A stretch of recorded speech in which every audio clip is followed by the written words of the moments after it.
Hello everyone, my name is Atwine Serugorizo, year 3 semester 1 student at Utamu. This video is a class assignment, and the course unit is entrepreneurship theory and principles. We'll be discussing about what is entrepreneurship, what is intrapreneurship, and who is an entrepreneur, what is an enterprise, and we'll discuss several characteristics of an entrepreneur and the roles they play in a country, in a community, or um, in economy at large, and then giving several examples of successful international entrepreneurs and the local ones here in Uganda. So let us begin with what is entrepreneurship. So basically, entrepreneurship is the process through which new ventures are created. It is the capacity and the willingness to develop, organize, or manage any business venture, bearing in mind of all its possible risks, with the name of making a profit or change, or just making life easier for. Like if I start a business, if I'm an entrepreneur and I start a business, I would start it to make life easier for my family and all that. So basically, you can start a venture, and making money out of these ventures might not be the motivation from the start, but in the end, these ventures end up making a lot of profit. You can use an example of Facebook, which was created by a group of friends from Harvard, including Mark Zuckerberg. The aim was to connect students through an online community, but a decade later, it's being used by 2 point some, I think like 2.3 billion people monthly. So you can see how it can start from not making money, but an entrepreneur, and that's how he or she thinks. So, and the next thing we're going to talk about is what is intrapreneurship. Yeah, that is a system that allows an employee of an organization to act like an entrepreneur in within a company.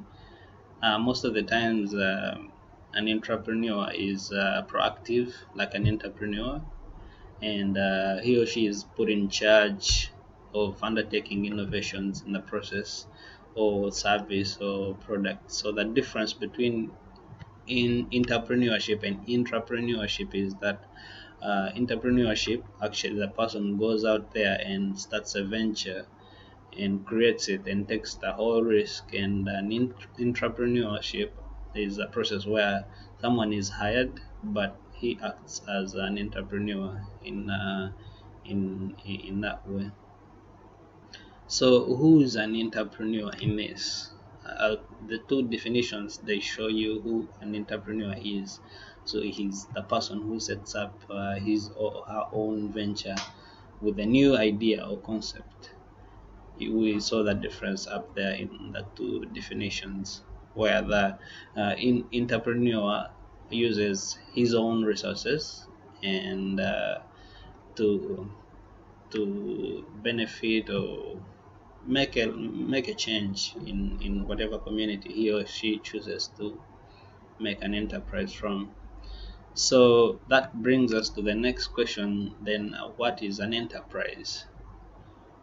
If you look at what I've been talking about so far, you can see the direction I'm going towards to.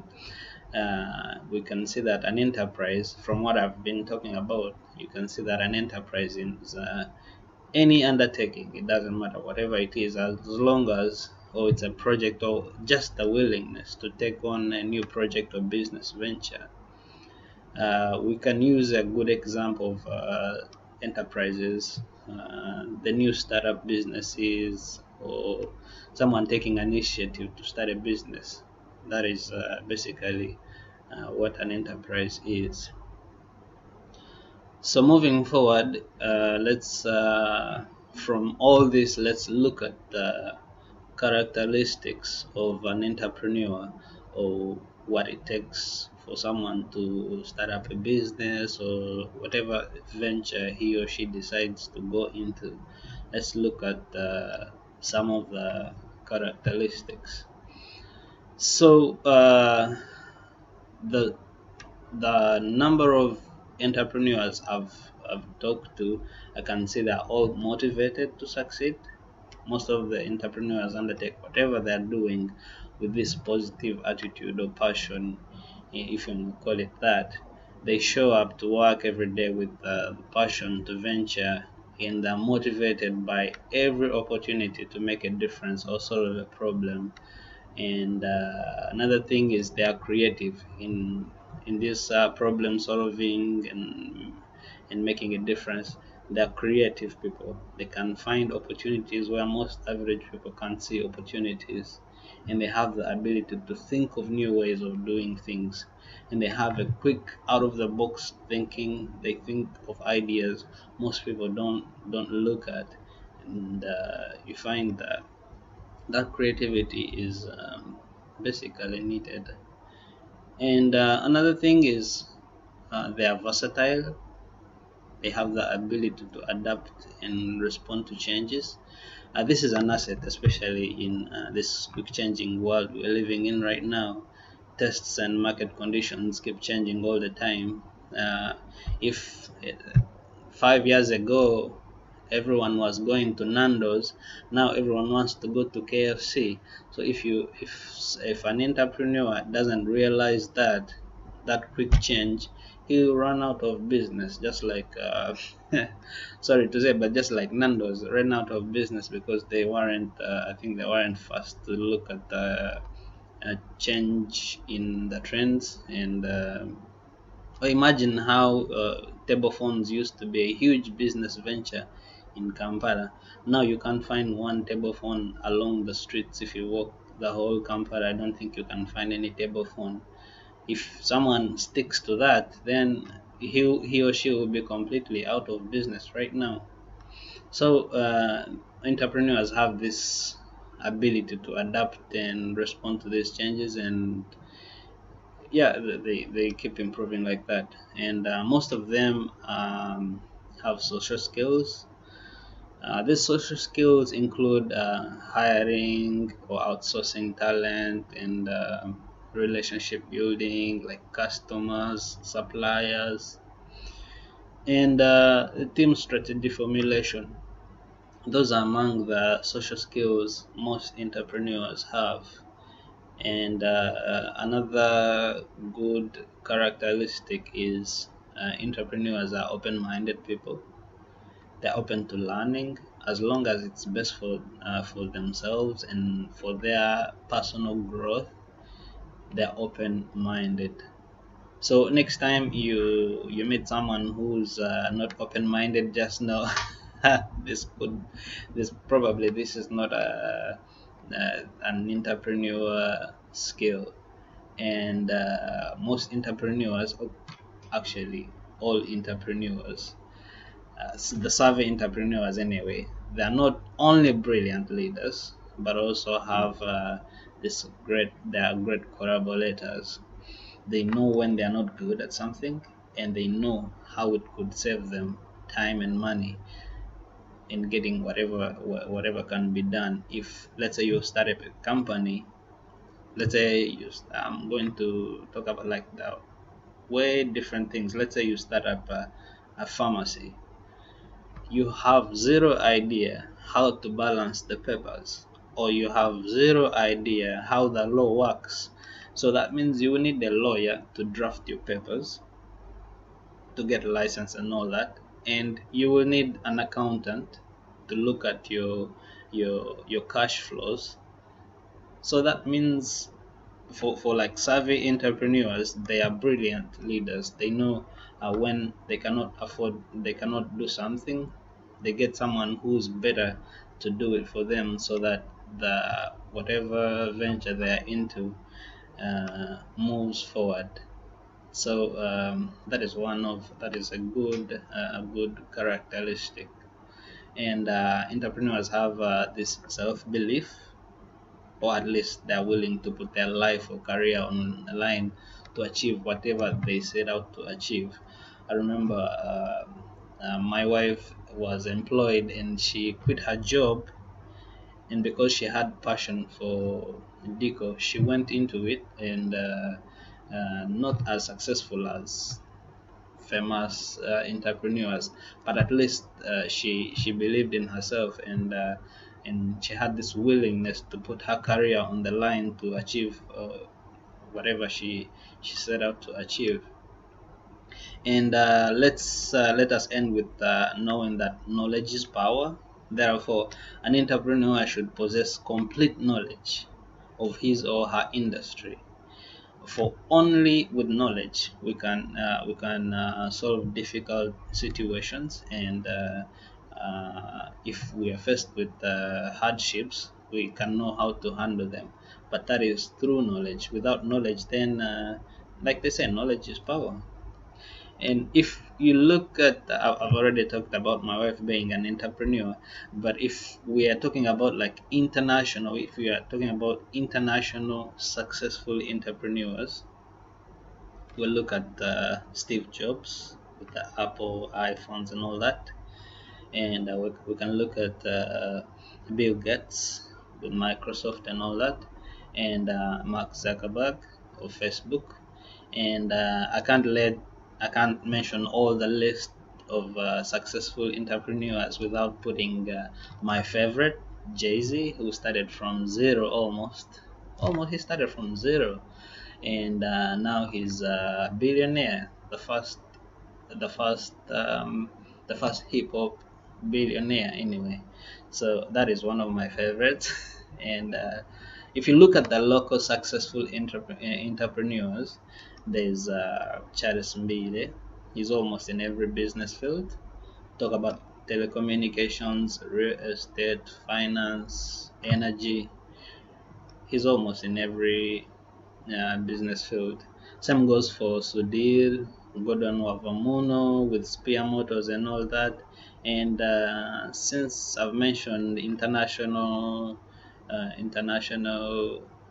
entrepreneurs and mentioned Jay-Z, let's not forget for the local part. Let's not forget Mr. Chagulanyi. I was watching one of his stories, and he said he started from selling grasshoppers, and here we are. He owns a beach, he owns some real estate, so we can look at that as also local successful entrepreneurs. So with the list we've put out there, if we look at the roles they play in an economy or community, or the country at large, or even in on international level, because if you look at what Facebook is doing or Microsoft, these things they are not just local, they are international, so they benefit like the entire world. So if you look at the roles they play, the number one thing they do is they generate employment, direct and indirectly. Direct, we're talking about they will not go looking for a job because they've already created themselves a job, that is direct employment. And then if you look indirectly, they offer jobs to other people. If they set up a huge company, imagine how many people work under Microsoft, under Bill Gates. There are millions, and that is a huge thing. So in that, you can see they improve standards of living, especially when they offer lower costs. They increase the lower cost of goods. They increase the variety of goods, and also the people they employ, their standards improve. And then if you look at another thing is there's improvement of per capita income as entrepreneurs locate and exploit these opportunities. They help to increase the net national product and per capita income in the country, which are important measurements of economic growth. In talking about this economic growth of a country, improvements in this balancing the regional development, someone setting up a factory in Kanungu, that means people will be going to Kanungu to get those products. The same goes to if someone sets up a business in Gulu, people will be going to Gulu to get those products. So there's a regional balance, regional development. If someone sets up an industry in rural areas, which are always backwards compared to other cities, so that you can see it balances the development regional wise, and that is good for both the community, the country, and even the entrepreneur himself. So an entrepreneur initiates change anywhere. If he decides to put a venture anywhere, he initiates change. Let's say he decides to, like I've said in the previous point, if they decide to set up a business in way back in Rukonjiri, that is like a backward forward linkage. If someone decides to take a coffee processing factory in Rukonjiri, that means people around that area will grow more coffee, and there will be demand for coffee. Let's say like Javas, Cafe Javas, or those popular coffee shops will be coming to take that coffee and for their own cafes. So that will bring that they call it backward and forward linkage, which means that people will be going to the village. The village is where they put these factories to get this coffee, and these people in the village also will be growing more coffee, since there is a market for it nearby, due to the factory that was brought up by this entrepreneur in that area.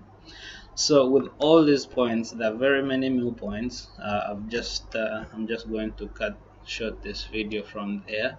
I hope you learned something. Or I know there are very many things we could talk about, but I'll cut it short from there. And I hope you enjoyed watching, and hopefully you learned something also.